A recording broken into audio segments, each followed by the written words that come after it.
Hello students, today I will discuss the poem Lotus Eaters written by Alfred Lord Tennyson. Alfred Lord Tennyson was a Victorian poet. Yes, he was the poet of Victorian era. Lotus eaters जो है वो of course Tennyson की बहुत famous poem है। ये poem students Alfred Lord Tennyson ने तब लिखी जब वो अपने एक फ्रेंड के साथ, फ्रेंड का नाम था आर्थर मिलर फ्रेंड के साथ वो एक स्पेन की ट्रिप पर गए हुए थे और आते टाइम वहाँ की उन्होंने सीनरी देखी, वहाँ के उन्होंने माउंटेन्स देखे, तब उनको ये पोएम लिखने का आइडिया मिला। एक तो ये चीज़ है। दूसरी चीज़ मैं आपको बता दूँ, एक ग्रीक पोइट है होमर, बहुत फेमस पोइट है वो भी। उनका एक बहुत बड़ा इपिक है, महाकाव्य जिसको बोलते हैं। तो उस इपिक के लास्ट सेक्शंस में, ठीक है, ये लास्ट सेक्शंस में ये पोएम उठाई गई है। लास्ट सेक्शंस में से ये पोएम उठाकर अल्फ्रेड लॉर्ड टेनिसन ने इसको रीराइट किया है। इस पोएम में स्टूडेंट्स है क्या, इस पोएम में बहुत सारे मैरिनर्स को डिस्क्राइब किया गया है। मैरिनर्स मतलब जो समुद्री यात्रा करते हैं, जो नाविक होते हैं, ठीक है, वो बहुत दूर दूर तक उन्होंने समुद्री यात्रा की है और अब वो डिप्रेस हो चुके हैं, उनको कोई लैंड नज़र नहीं आ रही, वो फंस गए हैं। तो समुद्री यात्रा के बाद उनमें से एक जो उनका मेन रीडर है ओडिसी, जैसे कि मैंने आपको बताया कि ये इपिक ओडिसी में से ही लिया गया है। तो वो जो मैरिनर्स हैं उनमें से एक उनका जो लीडर ओडिसी है, तो ओडिसी उन बाकी सारे मैरिनर्स को क्या कहता है कि देखो हमें एक लैंड नज़र आ रही है। स्टार्टिंग पोएम की यहाँ से होती है कि करेज, तुम साहस रखो, तुम हिम्मत रखो, देखो हमें एक लैंड नज़र आ रही है। और काफ़ी समुद्री यात्रा करने के बाद वो जिस लैंड पर पहुंचते हैं, वो लैंड कौन सी होती है? The lotus eaters. Lotus eaters मतलब वो एक वहाँ का एक ऐसा फूड मान लो, एक फ्लावर मान लो कि वहाँ के लोग क्या खाते हैं? लोटस खाते हैं। और जब वो मैरिनर्स लोटस खाते हैं तो लोटस खाने के बाद उनमें एक ऐसा मैजिक स्पेल आता है, एक ऐसा कोई उनके शरीर पर या माइंड पर मान लो कि उनकी मेंटली या फिजिकली उनमें बहुत सारे चेंजेस आ जाते हैं वो लोटस खाने के बाद। और वो खाने के बाद उन पर ऐसा कोई जादुई असर होता है कि वो अपनी होमलैंड पर वापस लौटना ही नहीं चाहते, ठीक है, अपने होमलैंड पर वापस नहीं जाना चाहते और वो वहीं पर रहना चाहते हैं। सो आगे क्या होता है कि वो कैसे उन पर मैजिक स्पेल होता है, वो कैसे खाते हैं, उनमें क्या क्या चेंजेस आते हैं, और वो लोटस खाकर वो एक 2-3 सॉन्ग गाते हैं। आगे इसमें डिस्क्रिप्शन है कॉरिक सॉन्ग, ठीक है, ग्रुप में सॉन्ग गाना। तो वो एक सॉन्ग गाते हैं, this is a very big poem, ठीक है।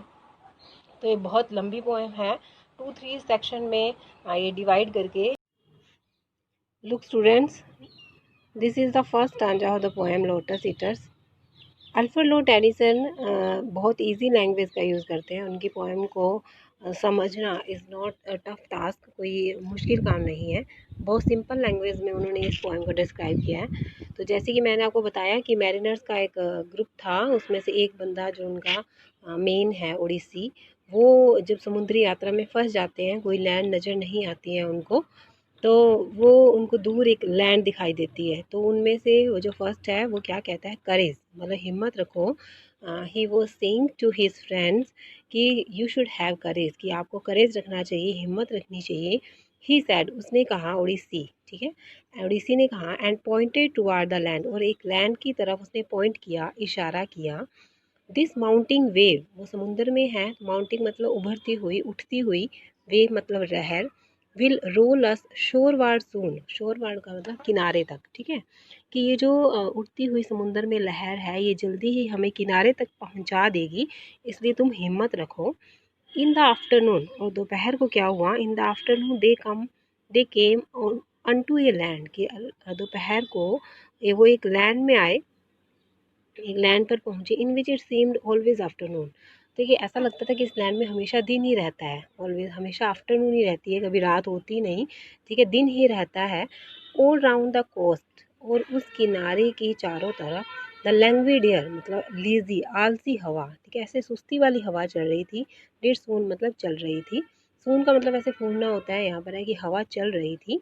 Breathing like one that hath a very dream, hath मतलब हैज़, तो ब्रीथिंग लाइक वन, वो हवा ऐसी लग रही थी जैसे कोई पर्सन जैसे कोई बंदा, ठीक है, that hath a very dream, वो सपने में और गहरी गहरी सांसें ले रहा हो, ठीक है, मतलब बहुत सारे सपने देख रहा हो, वेरी मतलब थकावट वाले सपने, मतलब सुस्ती से सो रहा हो, बहुत गहरी नींद में हो, वो हवा ऐसे लग रही थी।